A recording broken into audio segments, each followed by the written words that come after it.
Welcome back to Top 5 Repairs. Today's topic, I'm going to show you guys how to fix P1604 startability code.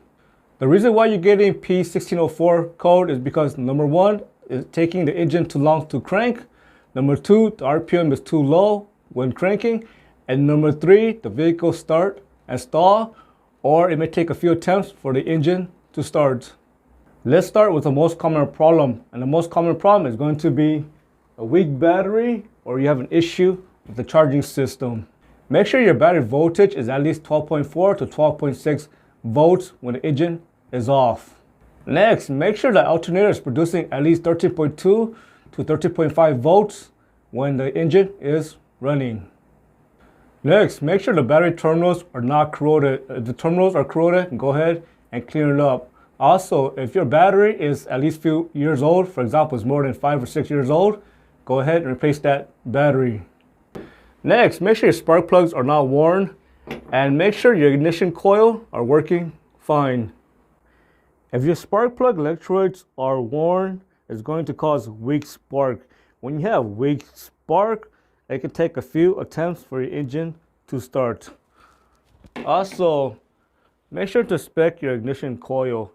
If your ignition coil is full of engine oil, or the boot is cracked, and so on, that will definitely affect power going to the spark plug, and it can cause a slow start.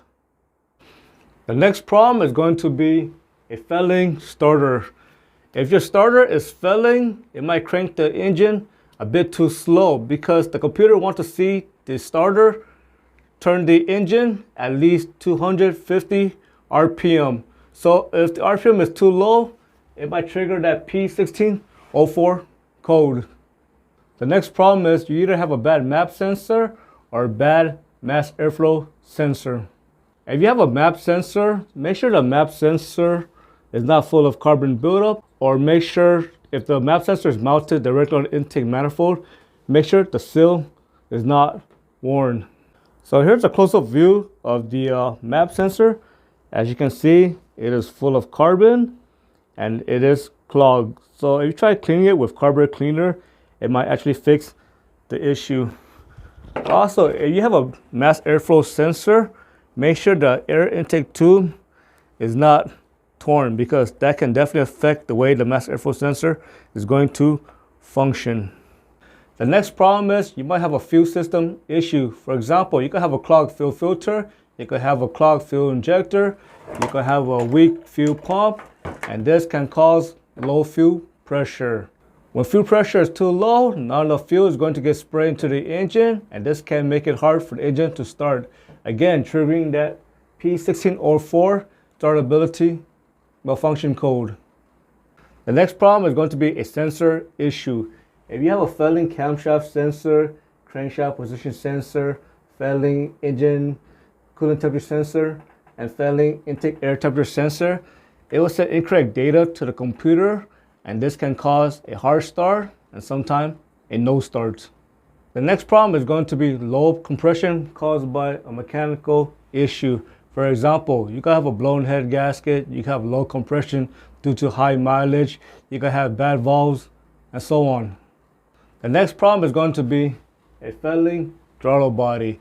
If your throttle body is extremely dirty, go ahead and clean it up. If you try cleaning it up and your throttle body is still triggering throttle body codes, go ahead and replace it. If you still can't fix the issue, maybe it is time to check the engine control module, because if the engine control module is bad, it can cause all sorts of issues and trigger that P1604 code. As you can see, P1604 startability malfunction code can be caused just by anything. I hope you found this lesson useful. As always, thanks for watching and subscribe to Top 5 Repairs.